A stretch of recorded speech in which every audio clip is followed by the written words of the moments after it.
शांति से माइक हटा दो, कुछ मत बोलना, बंद रख। भोजपुरी के ट्रेंडिंग स्टार कहे जाने वाले खेसारी लाल यादव का एक गाना आया है और गाने का बोल है कलम चबा गई। कि जब हम गाना सुन रहे थे तो हमको फील हुआ कि अपने ही गाने से बताना चाहते हैं कि पढ़ाई लिखाई छोड़ के कलम चबाइए। स्वागत है आपका। बाबा प्रणाम। और हमारे साथ राकेश भाई हैं, इधर विद्यार्थी जी। और आप तीनों को मैं देखते रहता हूँ। एक्चुअली देखिए,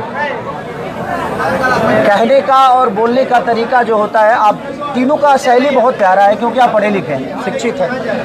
और मैं सुनते रहता हूँ, ऐसा नहीं क्योंकि मैं भोजपुरी भाषा से हूँ, आप लोग मुझे सुनते हैं तो मैं भी आपको सुनता हूँ।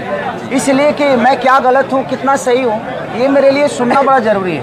क्योंकि मैं सुनूंगा तभी मुझे पता चलेगा कि मैं कितना गलत हूँ, कितना सही हूँ। इसलिए वो मुझे सुनना पड़ता है।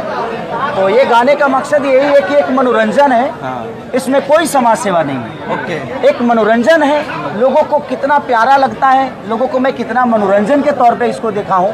ये नहीं कि मैं कोई भक्ति गाया हूँ, मैं एक मनोरंजन और लोगों को मजा के लिए गाया हूँ। अब इसमें कितनी बुराई है, कितनी अच्छाई है, इसका विश्लेषण हम लोग करेंगे। उसका आप लोग खुद ही कर देंगे। नहीं, गाना सच में बढ़िया है, गाना बढ़िया है।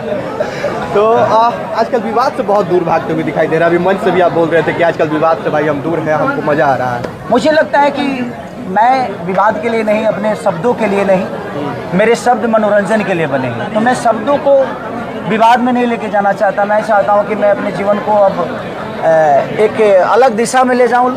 क्योंकि कुछ लोगों का ये था कि खेसारी विवाद करके ही बचता है। खेसारी अगर विवाद नहीं करे तो शायद ये नहीं चल पाएगा। तो मुझे नहीं लगता कि अगर बोल के बड़ा होना होता तो बहुत सारे वक्ता इस धरती पे हैं जो आज तक कुछ नहीं बन पाए। लेकिन मैं कुछ करके ही बड़ा हुआ हूँ। लेकिन लोगों को जो त्याग था वो मुझे परेशान कर रहा था। इसलिए मैंने सोचा कि नहीं, अब मुझे कोई कुछ भी कह देगा, मैं उसके बारे में एक शब्द नहीं बोलूँगा। क्योंकि मैं बोलूँगा फिर उसकी जवाब आएगा, फिर वो बोलेगा, फिर मैं बोलूँगा, तो वो बातें बड़ी होती है और उसमें हमारा काम नुकसान होता है। कहीं से कोई गाली दे रहा है तो कहीं कोई विवाद कर रहा है तो कोई।